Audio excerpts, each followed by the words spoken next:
ਵੈਪਨਾਈਜੇਸ਼ਨ ਵਾਲੀ ਜਦੋਂ ਆਪਾਂ ਗੱਲ ਕਰਦੇ ਤਾਂ ਜਿਹੜੀ ਮਤਲਬ ਲੰਬੀ ਰਾਜਸਥਾਨ ਵਾਲੀ ਨਹਿਰ ਨਿਕਲੀ, ਜਿਹੜੀ ਕਿ ਇਹਨਾਂ ਨੇ ਮੰਗੀ ਅਮਰੀਕਨ ਅਦਾਰੇ ਦੇ ਕੋਲੋਂ ਸਿਫਾਰਿਸ਼, ਉਹਦੀ ਸਿਫਾਰਿਸ਼ ਦੇ ਉਲਟ ਜਾ ਕੇ ਬਣਾਇਆ ਜਿਹੜੀ ਉਹ ਐਡੀ ਵੱਡੀ ਨਹਿਰ ਕੱਢੀ। ਉਹਨੂੰ ਜੇ ਡਿਫੈਂਸ ਕਨਾਲ ਕਿਹਾ ਜਾਂਦਾ ਤੇ ਇਹਦਾ ਮਤਲਬ ਹੈ ਕਿ ਪਾਣੀ ਐਜ਼ ਏ ਵੈਪਨ ਯੂਜ਼ ਕਰਨ ਦਾ ਸੀਗਾ।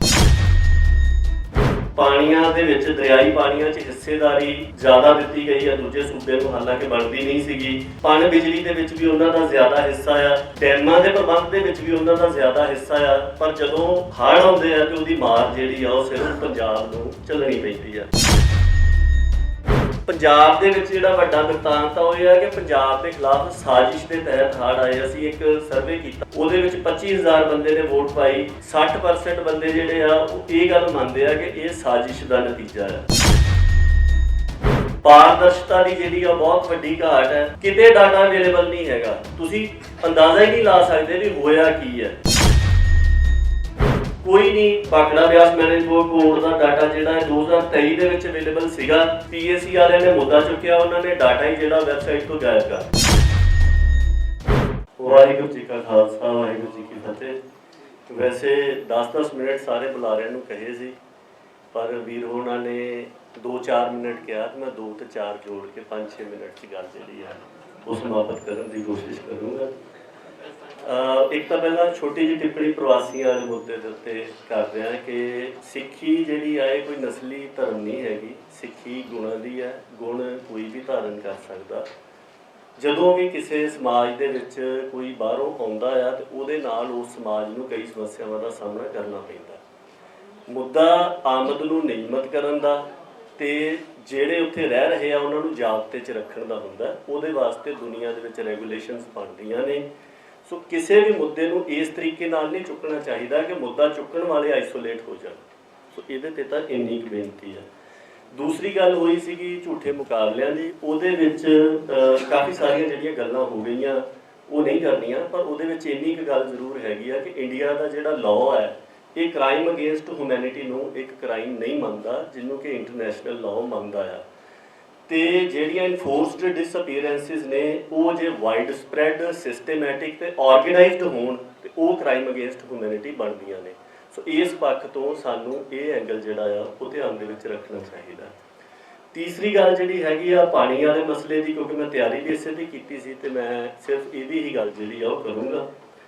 ਵੈਪਨਾਈਜੇਸ਼ਨ ਵਾਲੀ ਜਦੋਂ ਆਪਾਂ ਗੱਲ ਕਰਦੇ ਤਾਂ ਜਿਹੜੀ ਮਤਲਬ ਲੰਬੀ ਰਾਜਸਥਾਨ ਵਾਲੀ ਨਹਿਰ ਨਿਕਲੀ, ਉਹਦੇ ਤੇ ਬਕੌਰ ਪ੍ਰੀਤਮ ਸਿੰਘ ਕੁੰਮੇਦਾਨ, ਕਿਉਂਕਿ ਉਹ ਇਸ ਰਿਪੋਰਟ ਦਾ ਕਾਫੀ ਜ਼ਿਕਰ ਕਰਦੇ ਸੀ ਪਰ ਮੈਨੂੰ ਕਿਤੇ ਮਿਲੀ ਨਹੀਂ ਕਿ ਜਿਹੜੀ US bureau of ਰੈਕਲੇਮੇਸ਼ਨ the report ਸੀਗੀ ਜਿਹਦੇ 'ਚ ਉਹਨਾਂ ਨੇ ਕਿਹਾ ਕਿ ਇੰਨੀ ਲੰਬੀ ਨਹਿਰ ਕੱਢ ਕੇ ਰਾਜਸਥਾਨ ਦੇ ਵਿੱਚ ਪਾਣੀ ਲਿਜਾਣ ਦੀ ਜ਼ਰੂਰਤ ਨਹੀਂ ਹੈ। ਇਸ ਪਾਣੀ ਦੀ ਜਿਹੜੀ ਬਿਹਤਰ ਵਰਤੋਂ ਆ ਉਹ ਅਲੋਂਗ ਦੀ ਰਿਵਰਸ ਕੀਤੀ ਜਾ ਸਕਦੀ ਹੈ।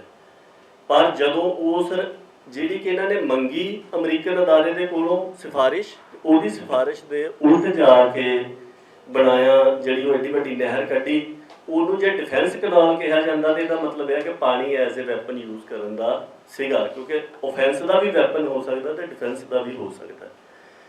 ਜਿਹੜਾ ਜਲ ਸੰਕਟ ਆ ਉਹਦੇ 4 ਮੁੱਖ ਪਰਤਾਂ ਜਿਹੜੀਆਂ ਉਹ ਬਣਦੀਆਂ। ਧਰਤੀ ਹੇਠਲੇ ਪਾਣੀ ਦਾ ਹੇਠਾਂ ਡਿੱਗਣਾ, ਪਾਣੀ ਦੇ ਸਰੋਤਾਂ ਦਾ ਪ੍ਰਦੂਸ਼ਿਤ ਹੋਣਾ, ਧਰਤੀ ਉੱਪਰਲਾ ਜਾਂ ਧਰਤੀ ਦੇ ਹੇਠਲਾ ਦਰਿਆਈ ਪਾਣੀਆਂ ਦੀ ਲੁੱਟ ਜਿਹੜੀ ਕਿ ਪੰਜਾਬ ਦੇ ਮਾਮਲੇ 'ਚ ਨੈਚੁਰਲ ਰਿਸੋਰਸਿਸ ਦੀ ਲੁੱਟ ਆ, ਤੇ ਹੜ੍ਹਾਂ ਦੀ ਮਾਰ। ਹੁਣ ਹੜ੍ਹਾਂ ਦੀ ਮਾਰ ਜਿਹੜੀ ਆ ਉਹਦੇ ਵਿੱਚ ਇਹ ਪੱਖ ਦੇਖਣ ਵਾਲਾ ਹੈਗਾ ਕਿ ਪਾਣੀਆਂ ਦੇ ਵਿੱਚ ਦਰਿਆਈ ਪਾਣੀਆਂ 'ਚ ਹਿੱਸੇਦਾਰੀ ਜ਼ਿਆਦਾ ਦਿੱਤੀ ਗਈ ਆ ਦੂਜੇ ਸੂਬੇ ਨੂੰ, ਹਾਲਾਂਕਿ ਬਣਦੀ ਨਹੀਂ ਸੀਗੀ। ਪਣ ਬਿਜਲੀ ਦੇ ਵਿੱਚ ਵੀ ਉਹਨਾਂ ਦਾ ਜ਼ਿਆਦਾ ਹਿੱਸਾ ਆ, ਡੈਮਾਂ ਦੇ ਪ੍ਰਬੰਧ ਦੇ ਵਿੱਚ ਵੀ ਉਹਨਾਂ ਦਾ ਜ਼ਿਆਦਾ ਹਿੱਸਾ ਆ। ਪਰ ਜਦੋਂ ਹੜ੍ਹ ਆਉਂਦੇ ਆ ਤੇ ਉਹਦੀ ਮਾਰ ਜਿਹੜੀ ਆ ਉਹ ਸਿਰਫ ਪੰਜਾਬ ਨੂੰ ਝੱਲਣੀ ਪੈਂਦੀ ਆ। 3 ਪਰਤੀ ਮਾਰ ਮੈਂ ਇਹਨੂੰ ਸਮਝਦਾ ਹਾਂ ਕਿ ਜਦੋਂ ਧਰਤੀ ਹੇਠਲਾ ਪਾਣੀ ਹੇਠਾਂ ਡਿੱਗ ਰਿਹਾ ਤੇ ਦੂਜੇ ਪਾਸੇ ਹੜ੍ਹ ਆ ਜਾਂਦੇ ਆ, ਲੋਕੀ ਇਹਨੂੰ ਇੱਦਾਂ ਸੋਚਦੇ ਕਿ ਪਾਣੀ ਤਾਂ ਇੰਨਾ ਜ਼ਿਆਦਾ ਹੋ ਗਿਆ, ਇਹ ਦੂਰੀ ਮਾਰ ਹੈ। ਪਰ ਜਦੋਂ ਬੁੱਢੇ ਨਾਲੇ ਵਰਗੀਆਂ ਪੋਲਿਊਟਿਡ ਸਟਰੀਮਸ ਦੇ ਵਿੱਚ ਪਾਣੀ ਹੜ੍ਹ ਦਾ ਰਲਦਾ ਆ ਤੇ ਉਹ ਫਿਰ ਪਾਣੀ ਲੋਕਾਂ ਦੇ ਘਰਾਂ 'ਚ ਵੜਦਾ, ਉਹ ਤੀਹਰੀ ਮਾਰ ਜਿਹੜੀ ਆ ਉਹ ਹੋ ਜਾਂਦੀ ਹੈ। ਹੜ੍ਹਾਂ ਦੇ ਜਿਹੜੇ ਕਾਰਨ ਨੇ, ਜਿਹੜੇ ਇਸ ਵਾਰ ਹੜ੍ਹ ਆਏ, ਦੇਖੋ ਇੱਕ ਤੇ ਗੱਲ ਮੰਨਣੀ ਪਊਗੀ ਕਿ ਬਹੁਤ ਭਾਰੀ ਪੱਧਰ ਦੇ ਉੱਪਰ ਬਰਸਾਤ ਹੋਈ ਹੈ।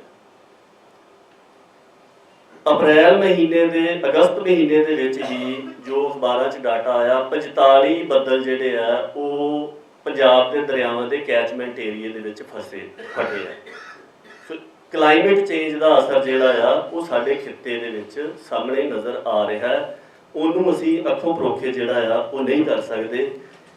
ਇਸ ਤੋਂ ਅਗਲੀ ਗੱਲ ਇਹ ਹੈ ਕਿ ਜਿਹੜਾ ਅਨਕੰਟਰੋਲਡ ਪਾਣੀ ਹੈ, ਉਹ ਜਿਹੜੀਆਂ ਖੱਡਾਂ ਦੇ ਰਾਹੀਂ ਪਾਣੀ ਆਉਂਦਾ ਆ, ਉੱਜ ਦਰਿਆ ਦੇ ਰਾਹੀਂ ਆਉਂਦਾ ਆ, ਜਾਂ ਬਹੁਤ ਸਾਰੇ ਉਧਰੋਂ ਸਮਾਂ ਆ ਸਤਲੁਜ ਦੇ ਮਾਮਲੇ ਦੇ ਵਿੱਚ, ਉਹਨਾਂ ਦਾ ਵੀ ਪੰਜਾਬ ਦੇ ਵਿੱਚ ਹੜ੍ਹ ਆਉਣ ਦੇ ਵਿੱਚ ਅਸਰ ਹੈਗਾ। ਇਹ ਗੱਲ ਠੀਕ ਹੈ ਕਿ ਪੰਜਾਬ 'ਚ ਨਰੇਟਿਵ ਹੈ ਕਿ ਡੈਮਾਂ ਦਾ ਪ੍ਰਬੰਧਨ ਮਾੜਾ ਆ, ਪਰ ਉਹ ਇਕੱਲੇ BMB ਵਾਲਿਆਂ ਦੀ ਗੱਲ ਨਹੀਂ ਹੈਗੀ। ਜਿਹੜਾ ਰਣਜੀਤ ਸਾਗਰ ਡੈਮ ਹੈ ਉਹਦਾ ਤਾਂ ਪੰਜਾਬ ਦੇ ਕੋਲ ਹੀ ਕੰਟਰੋਲ ਹੈ, ਪਰ ਉਹਦੇ ਬਾਵਜੂਦ ਵੀ ਉੱਥੇ ਆਪਾਂ ਦੇਖਿਆ ਕੀ ਹੋਇਆ, ਮਾਧੋਪੁਰ ਦੇ ਤਾਂ ਗੇਟ ਨਹੀਂ ਖੁੱਲੇ ਉਹਨਾਂ ਦੇ ਕੋਲੋਂ। ਉਹਦਾ ਨਤੀਜਾ ਇਹ ਹੋਇਆ ਕਿ ਇੱਕ ਪਾਵਰ ਪ੍ਰੋਜੈਕਟ ਬਣਾ ਰਹੇ ਸੀਗੇ, ਉਹਦੀ ਨਹਿਰ ਦਰਿਆ ਦੇ ਬਿਲਕੁਲ ਨਾਲ ਲੈ ਕੇ ਆਂਦੀ ਹੋਈ ਸੀਗੀ। ਦਰਿਆ ਦਾ ਬੰਨ੍ਹ ਟੁੱਟਿਆ ਰਾਵੀ ਦਾ, ਉਹ ਨਹਿਰ ਦੇ ਵਿੱਚ ਪਾਣੀ ਗਿਆ, ਉਸ ਪਾਣੀ ਨੇ ਮੁੜ ਕੇ ਅੱਗੇ ਇੱਕ ਪਾਵਰ ਪ੍ਰੋਜੈਕਟ ਉਸ ਨਹਿਰ ਤੇ ਬਣਿਆ ਹੋਇਆ ਸੀਗਾ, ਜਿਹਦੇ 'ਚ ਪੱਕੇ ਜੰਗਲੇ ਲਾਏ ਹੋਏ ਆ, ਈਵਨ ਸਲਿੱਪ ਵੇ ਤੋਂ ਪਹਿਲਾਂ ਲਾਏ ਹੋਏ ਆ, ਜਿਹਦੇ ਵਿੱਚ ਹੜ੍ਹ 'ਚ ਆਇਆ, ਜਾਟ ਬੂਟ ਫਸਿਆ, ਫਿਰ ਉਹ ਨਹਿਰ ਉਛਲੀ, ਫਿਰ ਨਹਿਰ ਉਛਲਣ ਤੋਂ ਬਾਅਦ ਉਹ ਨਹਿਰ ਟੁੱਟੀ। ਫਿਰ ਪਿੰਡ ਦੇ ਲੋਕਾਂ ਨੇ ਉੱਥੇ ਆਪ ਫੈਸਲਾ ਲੈ ਕੇ 2 ਕਿਲੋਮੀਟਰ ਪਿੱਛੇ ਜਾ ਕੇ ਨਹਿਰ ਦੇ ਵਿੱਚ ਛੋਟਾ ਜਿਹਾ ਪਾੜ ਪਾਇਆ ਤੇ 1 ਕਿਲੋਮੀਟਰ ਤੱਕ ਨਹਿਰ ਦਾ ਨਾਮੋ ਨਿਸ਼ਾਨ ਮਿਟ ਗਿਆ। ਇਹ ਸਾਰਾ ਮੈਂ ਆਪਣੀ ਅੱਖੀਂ ਕੱਲ੍ਹ ਦੇਖ ਕੇ ਆਇਆ। ਸੋ ਉਹ ਡੈਮ ਦਾ ਜਿਹੜਾ ਪ੍ਰਬੰਧ ਹੈ ਉਹ ਪੰਜਾਬ ਦੇ ਕੋਲ ਹੀ ਆ, ਉਹਦੇ ਬਾਵਜੂਦ ਵੀ ਇਹ ਸਥਿਤੀ ਜਿਹੜੀ ਆ ਉਹ ਵਾਪਰੀ ਆ। ਇਹਦੇ ਵਿੱਚ ਵਿਉਂਤਬੰਦੀ ਦੀਆਂ ਖਾਮੀਆਂ ਨੇ।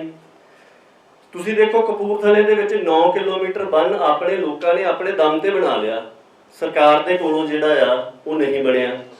ਫਿਰ ਇਹਦੇ ਵਿੱਚ ਜਿਹੜੀ ਮੀਂਹ ਦੀ ਕਿਆਸ ਰਾਈ ਦਾ ਅਨੁਮਾਨ ਲੱਗਦਾ, ਉਹਦੇ ਵਿੱਚ ਵੀ ਬਹੁਤ ਵੱਡੀ ਖਾਮੀ ਹੈਗੀ ਆ। ਜਿਹੜਾ ਡਾਟਾ ਡੈਮਾਂ ਦੇ ਲੈਵਲ ਦਾ ਆ ਅਵੇਲੇਬਲ, ਇਹਨਾਂ ਦੀ ਨੈਸ਼ਨਲ ਪਾਵਰ ਜਿਹੜੀ ਜਨਰੇਸ਼ਨ ਦੀ ਵੈਬਸਾਈਟ ਆ ਉਹਦੇ ਉੱਪਰ ਅਵੇਲੇਬਲ ਹੈਗਾ ਡੈਮਾਂ ਦਾ ਡਾਟਾ ਡੇਲੀ ਦਾ ਲੈਵਲ ਦਾ। ਉਹਦੇ ਮੁਤਾਬਕ 25 ਅਗਸਤ ਨੂੰ 10 ਫੁੱਟ ਥਾਂ ਸੀਗੀ ਰਣਜੀਤ ਸਾਗਰ ਡੈਮ ਦੇ ਵਿੱਚ।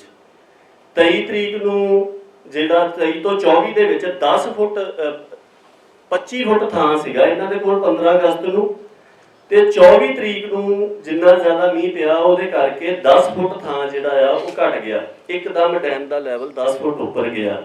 ਤੇ 26 ਤਰੀਕ ਨੂੰ ਜਦੋਂ ਇਹਨਾਂ ਨੇ ਪਾਣੀ ਛੱਡਿਆ, ਉਸ ਸਮੇਂ ਉੱਜ ਦਰਿਆ ਦੇ ਵਿੱਚ ਵੀ ਪਾਣੀ ਪੂਰਾ ਭਰ ਕੇ ਆਇਆ ਹੋਇਆ ਸੀ। 2023 ਦੇ ਵਿੱਚ ਵੀ ਆਪਾਂ ਦੇਖਿਆ ਕਿ ਡੈਮ ਚੋਂ ਫਲੱਡ ਲੈਵਲ ਜਿਹੜਾ ਟੌਪ ਲੈਵਲ ਆ ਉਹ ਉਦੋਂ ਹੀ ਅਟੇਨ ਹੁੰਦਾ ਆ ਜਦੋਂ ਸਾਰੇ ਰੀਜਨ ਦੇ ਵਿੱਚ ਬਹੁਤ ਵੱਡੇ ਪੱਧਰ ਦੇ ਉੱਪਰ ਮੀਂਹ ਪੈ ਰਿਹਾ ਹੁੰਦਾ, ਸਾਰੀਆਂ ਖੱਡਾਂ ਦੇ ਵਿੱਚ ਪਾਣੀ ਆਇਆ ਹੁੰਦਾ।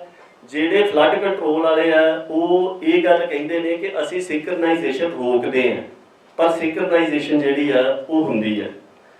ਸੋ ਉਹਦਾ ਜਿਹੜਾ ਅਸਰ ਹੈ ਉਹ ਸਾਡੇ ਸਾਹਮਣੇ ਆਉਂਦਾ। ਇਸ ਤੋਂ ਇਲਾਵਾ ਤਿਆਰੀ ਦੀਆਂ ਨਾਕਾਮੀਆਂ ਜਿਹੜੀਆਂ ਨੇ ਉਹ ਸਾਡੇ ਸਾਹਮਣੇ ਆ। ਇਸ ਤੋਂ ਇਲਾਵਾ ਪੰਜਾਬ ਦੇ ਵਿੱਚ ਜਿਹੜਾ ਵੱਡਾ ਬਿਰਤਾਂਤ ਆ ਉਹ ਇਹ ਹੈ ਕਿ ਪੰਜਾਬ ਦੇ ਖਿਲਾਫ ਸਾਜ਼ਿਸ਼ ਦੇ ਤਹਿਤ ਹੜ੍ਹ ਆਏ। ਅਸੀਂ ਇੱਕ ਸਰਵੇ ਕੀਤਾ ਆਪਣੇ YouTube ਚੈਨਲ ਦੇ ਰਾਹੀਂ, ਉਹਦੇ ਵਿੱਚ 25,000 ਬੰਦੇ ਨੇ ਵੋਟ ਪਾਈ। 60% ਬੰਦੇ ਜਿਹੜੇ ਆ ਉਹ ਇਹ ਗੱਲ ਮੰਨਦੇ ਆ ਕਿ ਇਹ ਸਾਜ਼ਿਸ਼ ਦਾ ਨਤੀਜਾ ਆ। ਤੇ ਇਹ ਗੱਲ ਸਿਰਫ ਆਨਲਾਈਨ ਜਾਂ ਨੈਟੀਜ਼ਨ ਨਹੀਂ ਹੈਗੇ, ਜਿਹੜੇ ਆਮ ਬੰਦੇ ਨੇ ਉਹ ਵੀ ਇਹ ਗੱਲ ਕਹਿ ਰਹੇ ਆ। ਪਾਰਦਰਸ਼ਤਾ ਦੀ ਜਿਹੜੀ ਆ ਬਹੁਤ ਵੱਡੀ ਘਾਟ ਹੈ, ਕਿਤੇ ਡਾਟਾ ਅਵੇਲੇਬਲ ਨਹੀਂ ਹੈਗਾ, ਤੁਸੀਂ ਅੰਦਾਜ਼ਾ ਹੀ ਨਹੀਂ ਲਾ ਸਕਦੇ ਵੀ ਹੋਇਆ ਕੀ ਹੈ। ਕੋਈ ਨਹੀਂ BMB Bhakra Beas management board ਦਾ ਡਾਟਾ ਜਿਹੜਾ ਹੈ 2023 ਦੇ ਵਿੱਚ ਅਵੇਲੇਬਲ ਸੀਗਾ, PAC ਵਾਲਿਆਂ ਨੇ ਮੁੱਦਾ ਚੁੱਕਿਆ, ਉਹਨਾਂ ਨੇ ਡਾਟਾ ਹੀ ਜਿਹੜਾ ਵੈਬਸਾਈਟ ਤੋਂ ਗਾਇਬ ਕਰਤਾ। ਇਸ ਵਾਰ ਪਾ ਰਹੇ ਆ, ਸਿਰਫ ਉਸੇ ਦਿਨ ਦਾ ਡਾਟਾ ਹੀ ਲਾ ਸਕਦੇ ਹੋ ਤੁਸੀਂ। ਅੱਜ ਦੇਖੋਗੇ ਤਾਂ ਅੱਜ ਦਾ ਅਵੇਲੇਬਲ ਹੈ, ਕੱਲ ਨੂੰ ਦੇਖੋਗੇ ਤਾਂ ਅੱਜ ਦਾ ਅਵੇਲੇਬਲ ਨਹੀਂ ਹੋਣਾ। ਇਹਦਾ ਮਤਲਬ ਲੁਕਾ ਰਹੇ ਆ। ਸੋ ਅਖੀਰੀ ਜਿਹੜੀ ਗੱਲ ਆ, ਜਿਹੜੀ ਪੰਜਾਬ ਦੇ ਵਾਸਤੇ ਇੱਕ ਉਮੀਦ ਵਾਲੀ ਗੱਲ ਆ, ਉਹ ਇਹ ਹੈ ਕਿ ਚਾਹੇ ਪਹਿਲਾਂ ਤਿਆਰੀ ਦਾ ਪੱਖ ਹੋਵੇ, ਚਾਹੇ ਬਚਾਅ ਦਾ ਪੱਖ ਹੋਵੇ, ਚਾਹੇ ਮੌਕੇ ਤੇ ਸਾਥ ਦੇਣ ਦਾ ਪੱਖ ਹੋਵੇ, ਰਾਹਤ ਦਾ ਹੋਵੇ, ਮਦਦ ਦਾ ਹੋਵੇ, ਭਵਿੱਖ ਦੀ ਤਿਆਰੀ ਦਾ ਹੋਵੇ, ਇਹ ਸਾਰਾ ਕੰਮ ਪੰਜਾਬ ਦੇ ਲੋਕ ਆਪਣੇ ਸਿਰ ਦੇ ਉੱਪਰ ਆਪ ਕਰ ਰਹੇ ਆ। ਨਾਵਾਂ ਵਾਲੇ ਜਥੇਬੰਦੀਆਂ ਦੀ ਚਰਚਾ ਬਹੁਤ ਜ਼ਿਆਦਾ ਆ, ਪਰ ਬਹੁਤਾ ਕੰਮ ਜਿਹੜਾ ਆ ਉਹ ਜਿਹੜੇ ਬੇਨਾਮੀ ਲੋਕਲ ਜਥੇ ਨੇ ਉਹ ਕਰ ਰਹੇ। ਸਾਡੇ ਬੰਦੇ ਪਹਿਲੇ ਦਿਨ ਤੋਂ ਹੀ ਮਤਲਬ ਇੱਧਰ ਗੁਰਦਾਸਪੁਰ ਵਾਲੇ ਮਾਮਲੇ ਦੇ ਵਿੱਚ ਸੀਗੇ। ਮੈਂ ਜਿੱਦਣੋਂ ਗਏ ਵੀ ਸੀ ਉਹਨਾਂ ਨੇ ਕਿਹਾ ਮਦਦ ਬਹੁਤ ਆ ਜਾਂਦੀ ਆ, ਤੁਸੀਂ ਮਦਦ ਚੈਨਲਾਈਜ਼ ਕਰਨ ਦੀ ਕੋਸ਼ਿਸ਼ ਕਰੋ। ਉਹਨਾਂ ਨੇ ਜਿਹੜਾ ਇੱਧਰ ਗੈਲਰੀ ਹੈੱਡ ਸੀਗਾ ਉਹਦੇ ਉੱਪਰ ਉਹਨਾਂ ਨੇ ਉਹ ਮਦਦ ਨੂੰ ਚੈਨਲਾਈਜ਼ ਕਰਕੇ ਲੋੜਵੰਦਾਂ ਤੱਕ ਪਹੁੰਚਾਉਣ ਦਾ ਜਿਹੜਾ ਕੰਮ ਹੈ ਉਹ ਕੀਤਾ। ਸੋ ਇਹਦੇ ਵਿੱਚੋਂ 3 ਚੀਜ਼ਾਂ ਜਿਹੜੀਆਂ ਨੇ ਉਹ ਆਉਂਦੀਆਂ ਨੇ ਸਾਹਮਣੇ। ਸਮਾਂ 2 ਮਿੰਟ ਉੱਪਰ ਹੋ ਗਿਆ, ਮੈਂ ਫਿਰ ਮਾਫੀ ਮੰਗ ਲੈਂਦਾ, ਪਰ 3 ਚੀਜ਼ਾਂ ਜਿਹੜੀਆਂ ਸਾਹਮਣੇ ਆਉਂਦੀਆਂ ਉਹ ਇਹ ਹੈ ਕਿ ਨੰਬਰ 1 ਲੋਕਲ ਲੈਵਲ ਦੇ ਉੱਪਰ ਜਿਹੜੀ ਵਿਕੇਂਦਰਿਤ ਜਥੇਬੰਦਕ ਜੁਗਤ ਹੈ ਉਹ ਪੰਜਾਬ ਦੇ ਹੜ੍ਹਾਂ ਦੇ ਵਿੱਚ ਵੀ ਕਾਮਯਾਬੀ ਦੇ ਨਾਲ ਸਾਹਮਣੇ ਆਈ ਹੈ ਸੈਂਟਰਲ ਸਿਸਟਮਸ ਦੇ ਮੁਕਾਬਲੇ ਦੇ ਵਿੱਚ।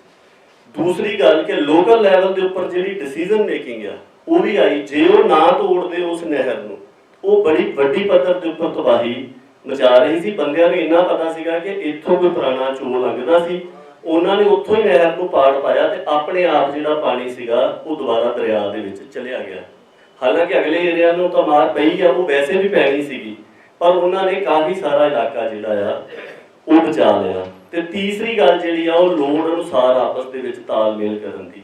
ਸੋ ਇਹ ਆਪਾਂ ਨੂੰ ਦੇਖ ਕੇ ਚੱਲਣਾ ਚਾਹੀਦਾ। ਜਿਹੜੀਆਂ ਗੱਲਾਂ ਹੋਈਆਂ ਆ ਕਿ 27 ਤੋਂ ਉਮੀਦ ਰੱਖੋ 31 ਤੋਂ, ਮੈਂ ਤਾਂ ਇਹਨਾਂ ਦੇ ਵਿੱਚ ਬਿਲਕੁਲ ਯਕੀਨ ਨਹੀਂ ਰੱਖਦਾ। ਪੰਜਾਬ ਦੇ ਭਵਿੱਖ ਦੇ ਵਾਸਤੇ ਜੇ ਕੋਈ ਆਸ ਹੈ ਉਹ ਪੰਜਾਬ ਦੇ ਲੋਕਾਂ ਦੀ ਆਪ ਦੀ ਹਿੰਮਤ ਹੈ ਤੇ ਗੁਰੂ ਮਹਾਰਾਜ ਦੀ ਜਿਹੜੀ ਬਖਸ਼ਿਸ਼ ਹੈ ਉਹਦੇ ਤੋਂ ਹੈ। ਆਪਾਂ ਨੂੰ ਇਹਦੇ ਵਿੱਚੋਂ ਜੋ ਪੋਜ਼ਿਟਿਵ ਆਇਆ, ਚਾਹੇ ਉਹ ਕਿਸਾਨੀ ਮੋਰਚੇ ਦਾ ਸੀਗਾ, ਚਾਹੇ ਉਹ ਇਹਨਾਂ ਹੜ੍ਹਾਂ ਦਾ ਆ, ਉਹਨੂੰ ਲੈ ਕੇ ਅੱਗੇ ਚੱਲਣ ਦੀ ਜ਼ਰੂਰਤ ਆ। ਵਾਹਿਗੁਰੂ ਜੀ ਕਾ ਖਾਲਸਾ, ਵਾਹਿਗੁਰੂ ਜੀ ਕੀ ਫਤਿਹ।